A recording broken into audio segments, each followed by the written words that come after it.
আগামীকালকের প্রোগ্রাম বিষয়ে আমাদের পাহাড়ের অভিসংবাদিত নেতা মাননীয় সন্তুলার মাসারকে সন্ত্রাসী বলে আখ্যায়িত করা হচ্ছে। আমরা এর তীব্র প্রতিবাদ জানাই। প্রথমে আমি আমাদের ৮ দফা দাবিনামা আপনাদের কাছে ক্লিয়ার করতে চাই। আমাদের ৮ দফা দাবির প্রথম দাবি হচ্ছে বাংলাদেশের প্রথম ও দ্বিতীয় শ্রেণীর সরকারি চাকরি সহ সকল গ্রেডের চাকরিতে 5% আদিবাসী কোটা পুনর্বহাল করা। আপনাদের কাছে আমার একটা প্রশ্ন, 1% কোটা কে দিয়েছে আমাদেরকে? সেই ফ্যাসিস্ট হাসিনা সরকার সে ক্ষমতাচ্যুত হওয়ার পূর্বে 1% কোটা দিয়ে গেছে।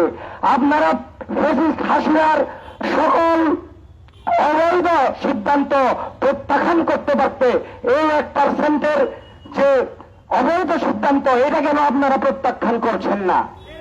এটা আপনাদের কাছে আমার প্রশ্ন। সারা দেশকে যে ফ্যাসিস্ট হাসিনা ধ্বংসযজ্ঞ করে চলে গিয়েছিল, সেই ফ্যাসিস্ট হাসিনার সিদ্ধান্তকে আপনারা কেমনে সাদরে গ্রহণ করেন? আমাদের 5% কোটা, আমরা পাহাড়ি মানুষ, এক কথার মানুষ, দুই কথার মানুষ না। 5% ছিল, 5% রাখতে হবে। দ্বিতীয় দাবি, আদিবাসীদের সাংবিধানিক স্বীকৃতি প্রদান করতে হবে এবং এনসিটিভির পাঠ্যপুস্তকে আদিবাসীদের সঠিক ইতিহাস, কৃষ্টি, সংস্কৃতি ও সাহিত্য ইত্যাদি বিষয়বস্তু অন্তর্ভুক্ত করতে হবে। আপনারা বোধহয় প্রধান উপদেষ্টার বক্তব্য শুনেছেন, সেখানে তিনিও আমাদেরকে আদিবাসী বলে সম্বোধন করেছেন।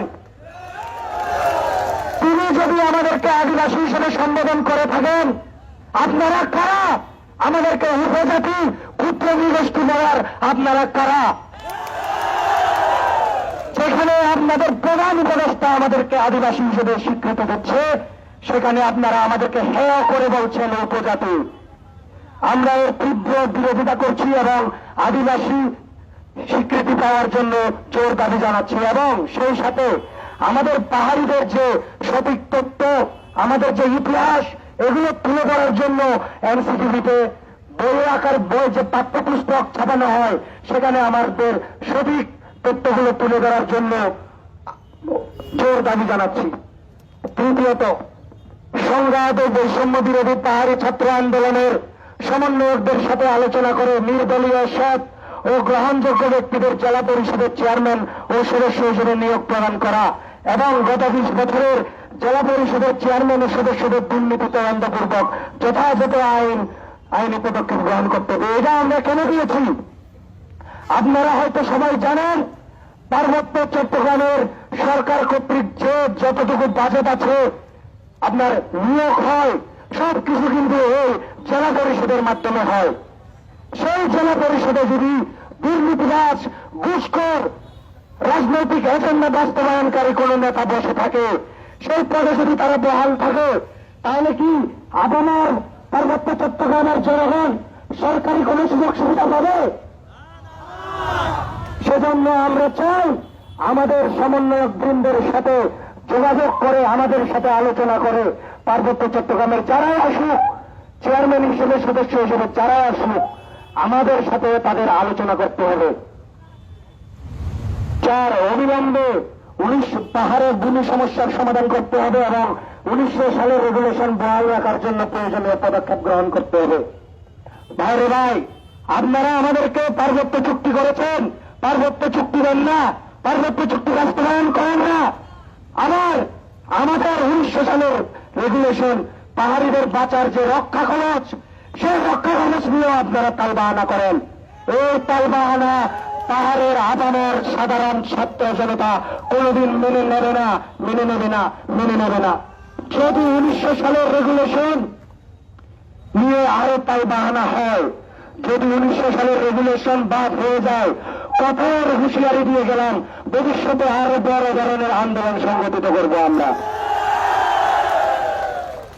5, পাহাড়ে স্থায়ী শান্তি প্রতিষ্ঠার জন্য গণতান্ত্রিক পরিবেশ সৃষ্টিপূর্বক আইনের শাসন প্রতিষ্ঠা করতে হবে এবং জেলা পরিষদের সকল অনিয়ম, দুর্নীতি বন্ধের প্রয়োজনীয় পদক্ষেপ গ্রহণ করতে হবে। পাহাড়ে স্থায়ী শান্তি প্রতিষ্ঠার জন্য গণতন্ত্র প্রতিষ্ঠার কথা বলছি আমরা এখানে। আমরা সবাই জানি পাহাড়ে কি চলছে, পাহাড়ের কলকাতি কে মারে, পুলিশি কারা মেকিং করে, এগুলো আমরা সবাই জানি।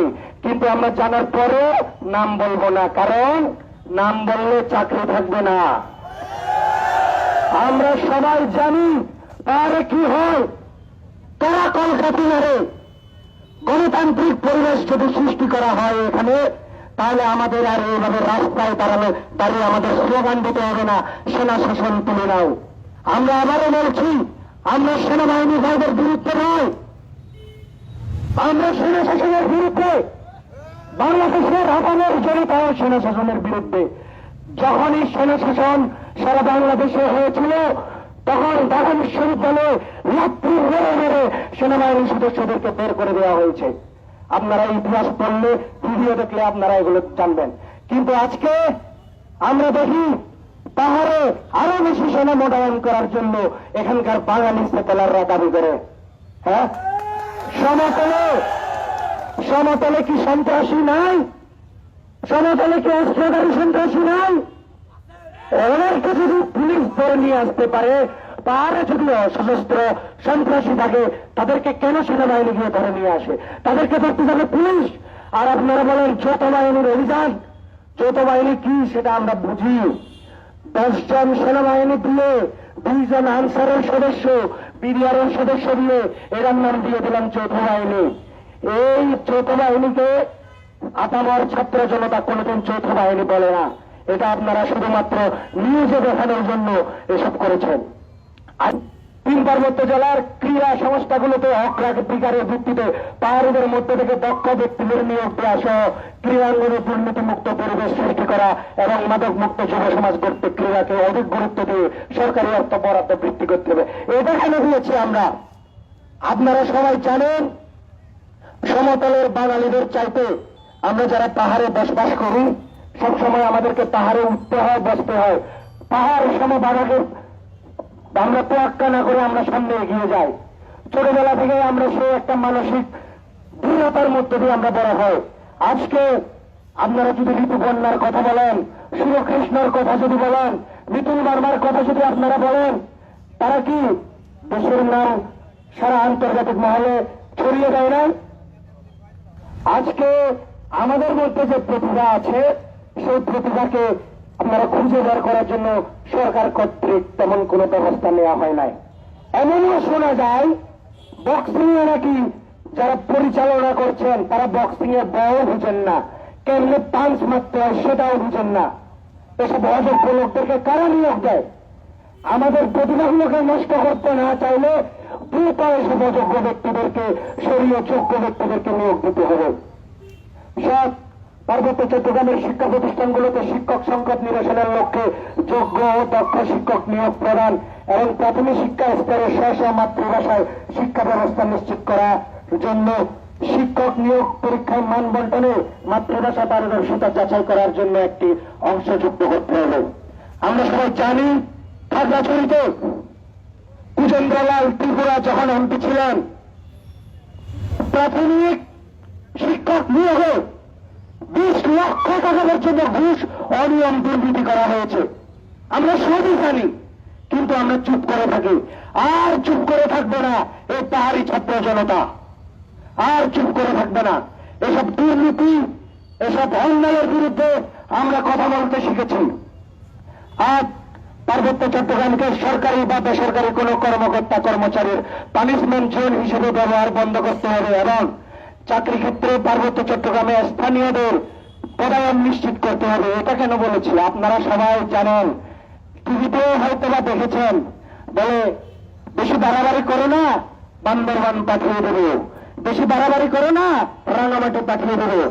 রাঙামাটি কি আপনার বাপের জায়গা? যাকে মন চায় তাকে আপনি পাঠিয়ে দেবেন। আপনি যদি সমতলের সব ঘুষখোর দুর্নীতিবাজ তাদেরকে যদি আপনারা পাহাড়ে পাঠিয়ে দেন, ওরা এখানে এসে কি সুশাসন প্রতিষ্ঠা করবে? নাকি ওরা এখানে এসে আবার সে দুর্নীতিতে লিপ্ত হবে? আপনারা আপনাদের পচা মালগুলোকে পাহাড়ে এনে দিয়ে আমাদের এখানকার মানুষগুলোকে পচা বানাচ্ছেন। এটা আমরা হতে দেব না। পাহাড়ে কেন ভাই, সীমান্তের জায়গা কি আর নাই? সিলেট আছে, পঞ্চগড় আছে, ওই জায়গায় পাঠাবেন না। বান্দরবান খাগড়াছড়ি রাঙামাটি এখানে পাঠিয়ে দেন খারাপ লোকদেরকে। এসব বিষয়ের জন্য আমরা গতবারে মাননীয় পার্বত্য চট্টগ্রাম বিষয়ক উপদেষ্টার কাছে আমরা স্মারকলিপি দিয়েছি এই দাবিগুলো নিয়ে। আজকে আবারও এই দাবিগুলো আমরা জোরালো ভাবে আপনাদেরকে বলছি এই দাবি পূরণ করার। আরেকটা কথা বলতে চাই, আজকের এই সমাবেশে নারী দর্শন কেন্দ্রিক একটা কথা মনে করাতে চাই, আপনারা যদি 72 থেকে 75-এর ইতিহাস দেখেন, সেনাবাহিনীর মেজর ডালিম তার স্ত্রীকেও কিন্তু ছাড় দেওয়া হয় নাই, তার স্ত্রীকেও কিন্তু ধর্ষণ করা হয়েছে। পুলিশ ভাইদেরকে বলতে চাই, আপনাদেরও মা বোন আছে, পুলিশ ভাই, ডিবি ভাই, এনএসআই গোয়েন্দা সংস্থার লোকদেরকে বলতে চাই, আপনাদেরও মা বোন আছে। নগর পড়লে দেবালয়ে এড়ায় না। আমাদের বোনেরা যদি দর্শিত হয়, আপনাদের মা বোনেরা যে দর্শিত হবে না তার কোনো গ্যারান্টি দিতে পারেন? আপনারা হয়তো আজকে সরকারি পদস্থ কর্মকর্তা, পুলিশের দায়িত্বে আছেন, সেনাবাহিনীর দায়িত্বে আছেন, রেলের দায়িত্বে আছেন, আপনারা মনে করছেন আপনারা এসব দায়িত্ব থেকে, এই দর্শকদের কালো হাত থেকে নিজের মা বোনকে রক্ষা করতে পারবেন? কোনদিনও না। মেজর ডালিম পারেনি, তার স্ত্রীকে রক্ষা করতে মেজর ডালিম পারেনি। আজকে আর বেশি কিছু বলতে চাই না। আগামীতে আমাদের আরো কঠোর কর্মসূচির ঘোষণা আসছে, সবাইকে প্রস্তুত থাকার জন্য জোর আবেদন জানাচ্ছি। আরেকটা কথা, মাননীয় হেডম্যান কারবারিদের সম্মেলনে সেদিন বিজয় কেতন চাকমা স্যার বলেছিলেন, হেডম্যান কারবারিরা যদি হাঁটু সমান নামে, ওনারা নাকি কোমর সমান নামবেন। হেডম্যান কারবারিরা যদি কোমর সমান নামে, ওরা নাকি গোলা সমান নামবেন। আজকে আমরা বলতে চাই, আপনার ছাত্র জনতা কোমর কি গোলা পর্যন্ত নেমে যাবে, আপনারা আমাদের পাশে আসুন। সংগ্রামী ছাত্র জনতা, আমাদের আর পিছনে ফেরার সুযোগ নাই। একটা পরিবারকে ভেঙে দিয়ে তারা 4টা পরিবার সৃষ্টি করে দিয়েছে। আমরা সবাই জানি কারা এর পিছনে কলকাতি নাড়ায়। এখন সময় এসেছে ঘুরে দাঁড়ানোর, সময় এসেছে প্রতিবাদ করার। গত 16 তারিখ আমরা যখন সমাবেশের জন্য রাঙামাটি কুটুকছড়ি থেকে আসছিলাম, আমাদেরকে মানিকছড়িতে বাধা দেওয়া হয়েছে সেনাবাহিনী এবং পুলিশ কর্তৃক।